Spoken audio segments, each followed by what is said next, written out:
how do we get banners into the Scottish Parliament? Can we abseil down from the gallery? And Sam's like, if I ever can, I'll jump it. You know, so lots of discussion going on, and somebody said, confetti. I think, confetti? Talk about this. Confetti, I like confetti. We can print confetti, so we printed our own confetti.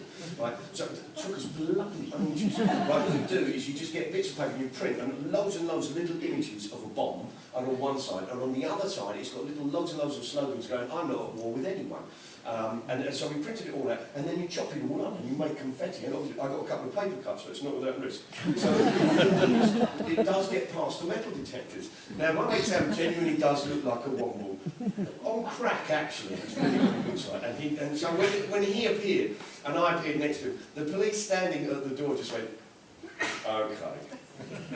What are you up to? Because there's a debate about Iraq here. And we just sort of gave some bluster and got through.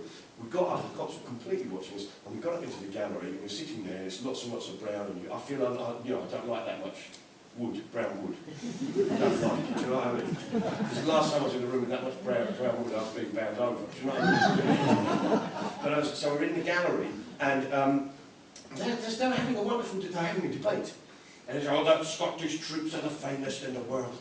And they will do us proud, they will go and liberate, and it's all this fucking they, oh, they will do this, they will be brilliant, the war is to bring democracy, to fight the tyrant.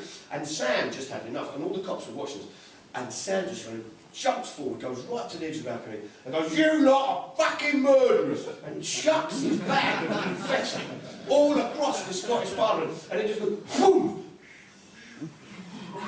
And lands all over. There is all fucking hell breaks loose. The speaker's banging a gavel, there's fucking bells going off, we're carted out, and we're arrested.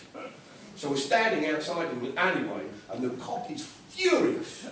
It's just, the cops just lined us in this alleyway around the back of the park, just walking and going, do you know how much paperwork you've caused me?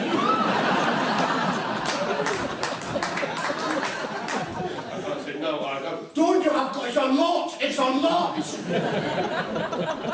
A lot of paperwork! I said, I'm really sorry. He said, are you very sorry? I said, yes, I am very sorry. He goes, okay, fuck off.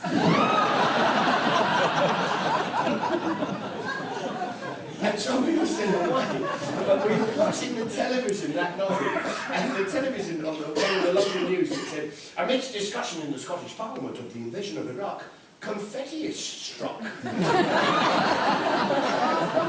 We're actually a bona fide movement. We're Confetti-ists. So we founded the Confetti-istas. Viva la Confetti-ista! Paper is our weapon, gravity our ally. Viva! We started doing confetti attacks on all sorts of people. We do them on politicians. Go like, find the love in your heart, all fluttering around. We did one on a bus full of arms dealers, and loads of little bits of paper which had a bomb in a shopping trolley on one thing, and on the other it said, if I didn't do it, somebody else would. And we chucked all the paper over them, and they ducked. It was quite a nice thing to do, so we formed this little confetti, and I like the thing of paper and words. I like that, which is why I've done this thing, and I'm not sure if it's a good thing or a bad. I like booing. Wasn't that a lovely thing? Wasn't it perfect? At the Paralympics, that was the most perfect thing.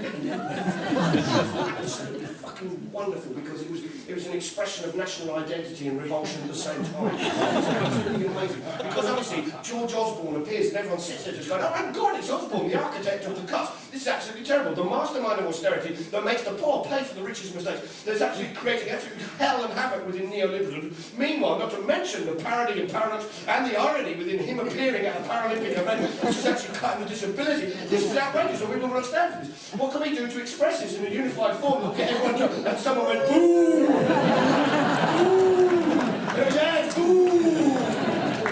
And it was a marvellous thing. It was a marvellous... His face goes through 18 changes of smug shot shit fuck. Oh no! You know, and it was a wonderful moment. And heckling is good. But I thought I like... Well, I thought I'd like doing obscure, odd heckles. And there's a book called 50 Shades of Grey, which I...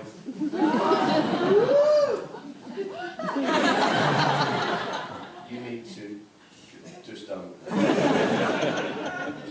thought I got so pissed off with this hype about it and all this sort of rubbish that was being talked about, I thought I'm going to heckle the book. And so what I've done is I've created this little group called the Book Heckling Trust. And what we do is basically go around slipping little bits of paper in the book, push it right up against the spine, roughly about page 30 or 40, so people won't see it. When you get, do you know what I mean? So it's right up, and so when they flick through it, right, so they have to read it, and then they'll find it. And so like we have little ones, like for 50 Shades of Grey, we put one in about page 40 that just said, other readers liked porn.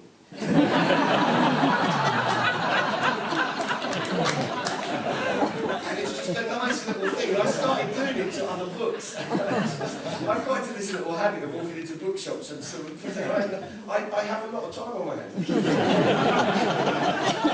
I was in Waterson's the other day, and I went to Satanic Verses, and about page 100, I just slipped one in that just said, well done. There's only another 450 to go. And you know, they're quite nice little things. You know that book One Day? The awful orange and white cover, One Day. It's such an awful book, it's a piece of shit. If anyone's it's like literally shit in your hand. And so I just went and picked up this piece of shit and slipped in. About page 25, she dies in the end.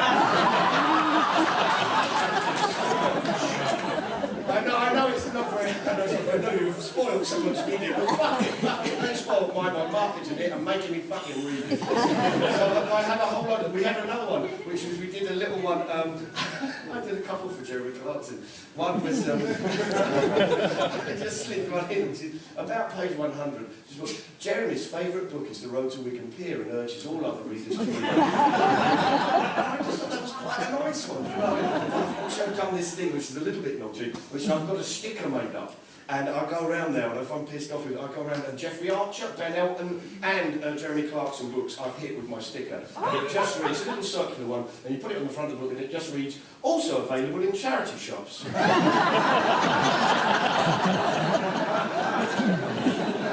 got another one coming out from Tony Blair's autobiography, because you know Tony Blair's autobiography, people were moving it around into the crime section.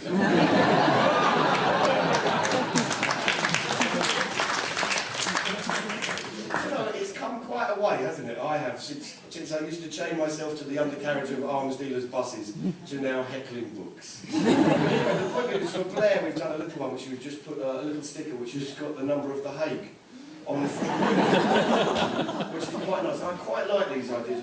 There's another one you could do, which is, I'm going to do this, I think I'll do it with I'll go and buy a copy in the second-hand shop, just of an archer.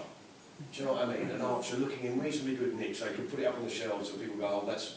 But I'm going to get a sticker that just said, free! It's so shit, it's free! And I quite like the idea.